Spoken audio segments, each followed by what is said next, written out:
Hi, welcome to our daily encounter. Today is somewhat of a continuation of what we read yesterday. We have these various prophecies against many of these nations.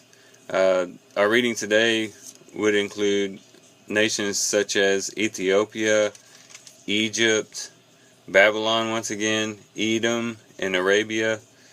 And once again we see that God is showing his sovereignty over the nations and his power over them.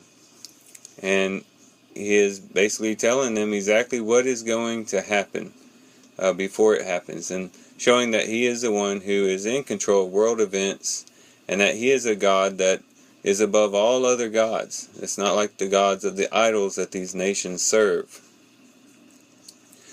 But as we think about these verses, and we think about these various prophecies, and also when we think about God's working on these nations and bringing down these nations, what's interesting to think about is the fact that in many of these cases, if not all of these cases, these things that God was going to bring upon these nations were not really any miracles in a sense. In other words, God was going to bring down these nations really by bringing other nations against them, using other armies to take them down.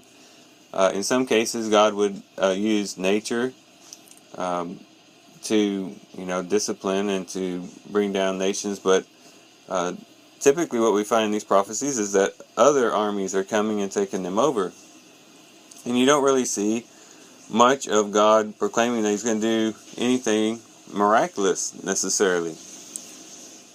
And that doesn't mean that God isn't any more involved, or doesn't mean that he's any less involved in it than if he was doing a miracle. We think about like Sodom and Gomorrah, where fire and brimstone came down. You think about Egypt with the 10 plagues, where God used miraculous powers to overtake them. But God doesn't have to use miracles to work against these nations. God is able to use natural means and human agency to accomplish his task. And that's a very important thing for us to realize in our own lives. Yes, it would be fantastic and wonderful to see God work a miracle in our lives. Who of us would not want to see God perform a miracle, especially on things that we think are very pressing, things that we feel like we really need the Lord's help on? It would be very nice for God to just send a miracle, to just miraculously cause whatever situation we're dealing with to go away or to be mended. But that isn't the only way that God works, and just because you don't experience a miracle doesn't mean that God is not working in your life. As a matter of fact, if we look at the whole of Scriptures, most of the time that God has worked in people's lives was through natural means and through human agency. Think about the book of Esther. The book of Esther is unique in that God isn't really mentioned anywhere in the book of Esther, but who can read the book of Esther and not see the invisible hand of God at work as he saves his people from basically annihilation through Esther?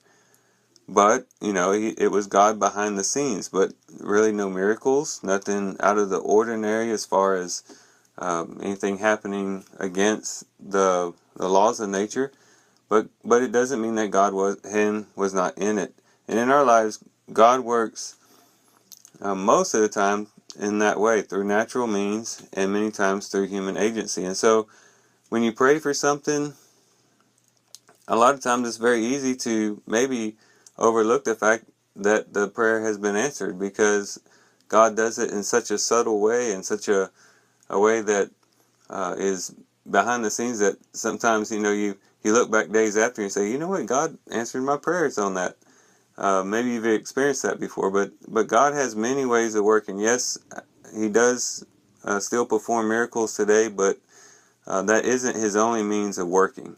And even when he helps us out, when he delivers us, through natural means and through human agency, it's still His mighty hand performing it. And we should praise Him just as much in those instances as we would if He actually performed a miracle.